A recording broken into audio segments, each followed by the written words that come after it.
Thank you. Thank you.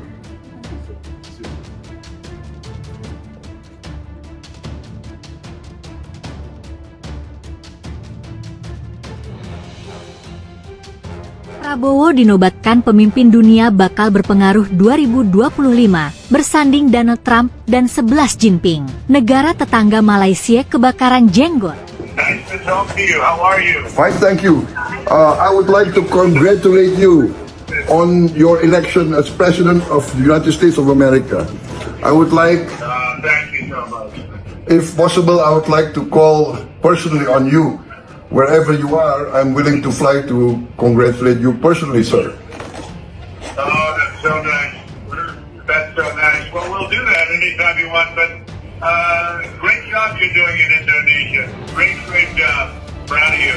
Pak Prabowo ini sekarang menjalankan politik luar negeri kita sebagai negara non-alignment dengan non-mediocre style.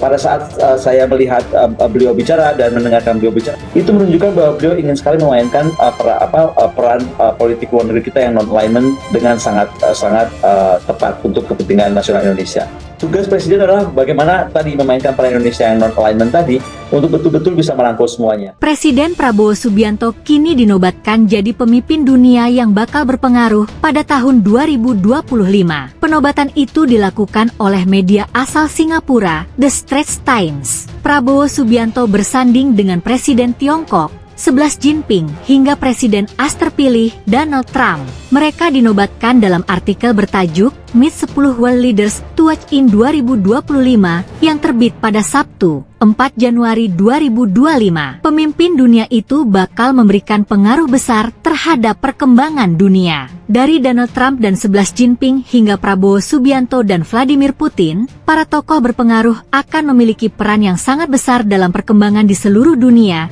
Demikian tertulis dalam artikel tersebut. Dalam artikel tersebut, langkah Prabowo yang langsung melakukan kunjungan ke beberapa negara setelah dilantik menjadi Presiden ke-8 RI menjadi sorotan.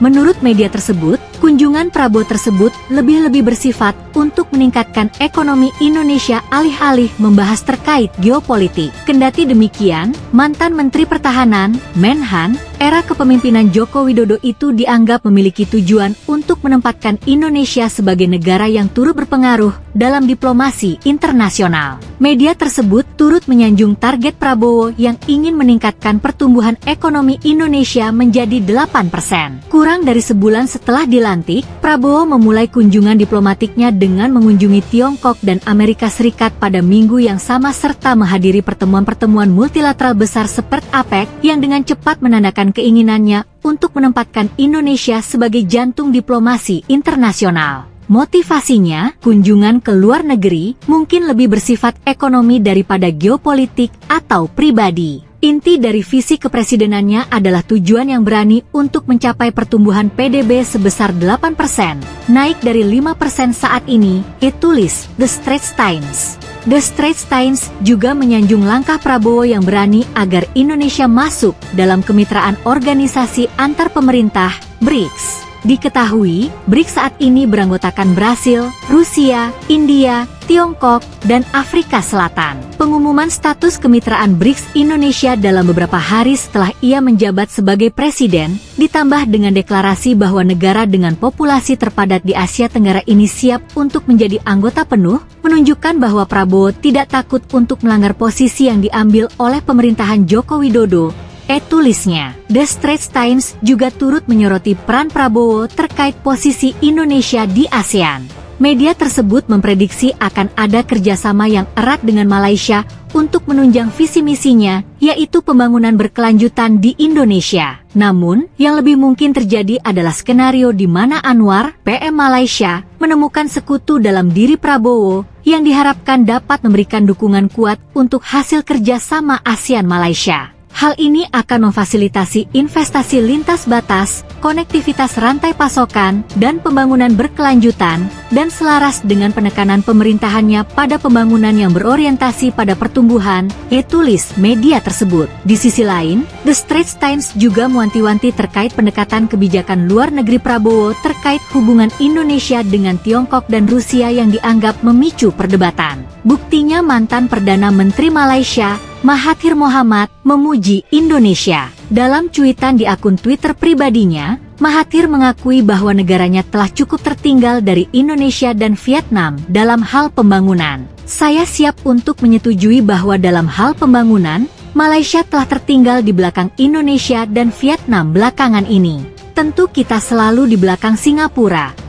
Ujar Mahathir tertuang di akun Twitter miliknya, Cedetofficial dikutip. Mahathir mengaku kaget saat menyebut Malaysia mulai ketinggalan oleh negara-negara Afrika, meski ia tak menyebut negara mana yang ia maksud. Namun, Mahathir menyebut masalahnya adalah korupsi dan parlemen. Ia menyalahkan parlemen yang dilaporkan protes keras terhadap penerapan teknologi tersebut. Mahathir Mohamad menduga itu karena banyak anggota parlemen yang terlibat bisnis ekspor dan impor. Kita tidak siap untuk menggunakan teknologi terbaru untuk mencapai efisiensi dan membatasi korupsi. Kita menolak teknologi ini karena ia bisa mengekspor tindakan-tindakan salah dari anggota parlemen kita, ujar Mahathir. Dan jadinya negara kita terus kehilangan uang karena kita menolak jalan-jalan yang lebih baik untuk manajemen, jelasnya. Sementara, Mahathir menilai negara-negara Afrika berhasil hemat dana karena menggunakan alat-alat baru yang lebih efisien. Mahathir tak menjelaskan alat apa yang dimaksud. Mahathir pun berucap sinis bahwa tidak apa-apa jika pemimpin Malaysia tak memakai manajemen terbar, sebab rakyat sudah diberikan